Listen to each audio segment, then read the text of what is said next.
गृहस्थी भजन में प्रमाद न करे। बुद्धिमान पुरुष को ये बात समझ लेनी चाहिए कि जैसे इस लोक की सभी वस्तुएं नाशवान हैं, वैसे ही स्वर्गादि परलोक के भोग भी नाशवान हैं।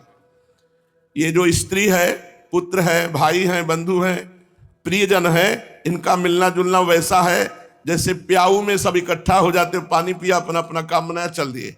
या न कोई किसी की स्त्री है, न कोई किसी का पति है, ये केवल चंद दिनों का खेल है। सबको अलग अलग रास्ते जाना है। जैसे स्वप्न नींद टूटने तक ही रहता है, वैसे इन मिलने जुलने वालों का संबंध ही बस शरीर के रहने तक ही है। शरीर छूटा तो कौन किसका, कोई किसी से पूछता भी नहीं है।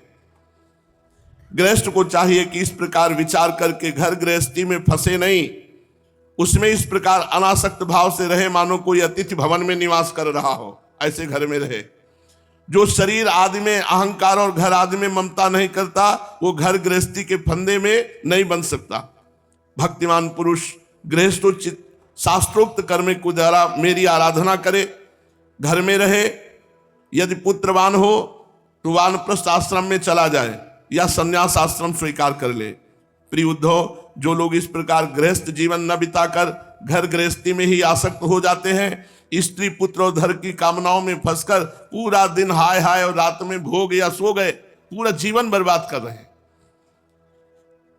वो मूर्तावश स्त्री लंपट कृपण होकर मैं मेरे के फेर में पड़ जाते हैं, बंध जाते हैं। और फिर वो ऐसा चिंतन करते हैं, हाय हाय मेरे माँ बाप बूढ़े हो गए, पत्नी के बाल बच्चे अभी छोटे छोटे हैं, मेरे न रहने पर ये दीन अनाथ दुखी हो जाएंगे, इनका जीवन कैसे चलेगा।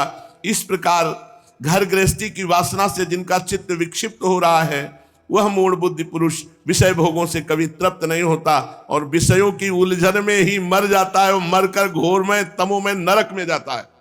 भजन करने के लिए मनुष्य जीवन मिला, चाहे ब्रह्मचारी हो, चाहे गृहस्थ हो, चाहे वानप्रस्थ हो, चाहे सन्यासी हो।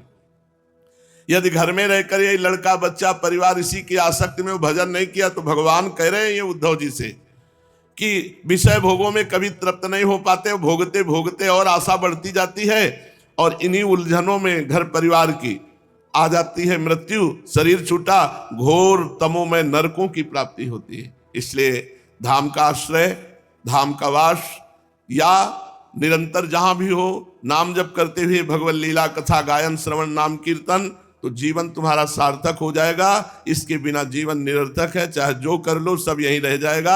आपके साथ जाने वाला भगवान नाम है, जो आपके शुभ अशुभ दोनों का नाश करके, जो संचित कर्म का नाश करके, क्रियमाण को निष्फल करके, प्रारब्ध को भोगवा कर भगवत प्राप्ति कराता है। खूब नाम जप करो। श्री राधा वल्लभ लाल की।